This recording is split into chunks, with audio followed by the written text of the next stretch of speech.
Warren G. Harding was both a popular and controversial president. How did Harding become president? Why was he so controversial?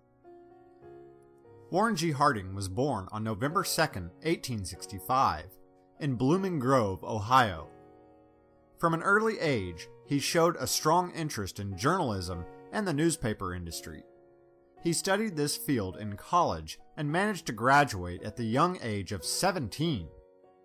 After graduating, he held several different jobs, including selling insurance and teaching.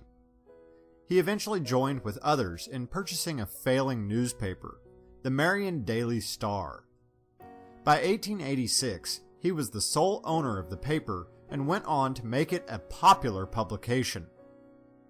His first attempt at running for political office was a failed bid to become the Marion County Auditor. Just a few years later, in 1899, he was elected to the Ohio State Senate. In 1904, he was appointed Lieutenant Governor of Ohio, a position he held for 2 years. He continued to gain political recognition throughout the early years of the 1900s. In 1912, William Howard Taft selected Harding to deliver his nomination speech at the Republican National Convention. 2 years later, Harding was elected to the United States Senate. He also delivered the keynote address at the 1916 Republican National Convention.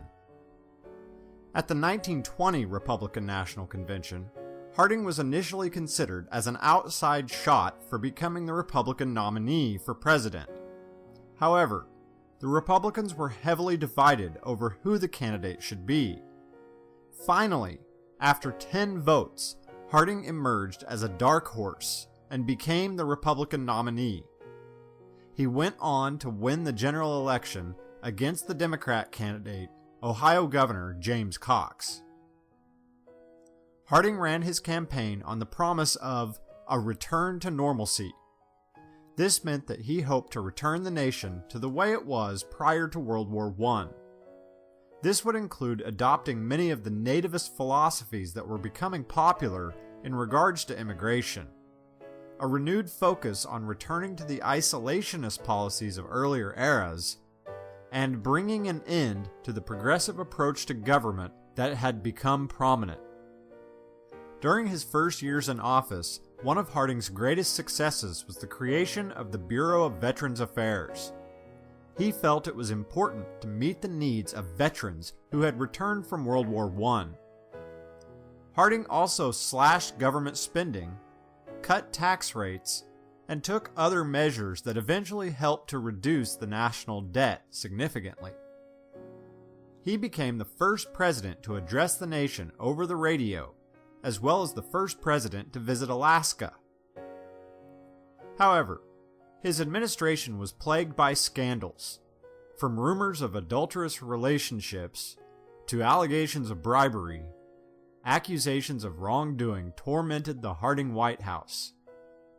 The most notorious of these incidents was the Teapot Dome scandal, which involved the Secretary of the Interior, Albert Fall, accepting bribes from oil companies. Harding's presidency was short-lived. Harding's health began to deteriorate throughout late 1922 and into 1923. In the fall of 1923, Harding made a trip to the western half of the nation. While visiting San Francisco, he developed a respiratory illness. After struggling for several days, he seemed to be improving. Unfortunately, he died suddenly while speaking to his wife on August 2, 1923. At the time, the doctors suspected he had a stroke, but today it is believed he suffered from congestive heart failure. A train brought the deceased president's body back across the country. As it traveled, millions of citizens lined the tracks to pay their respects to the departed president.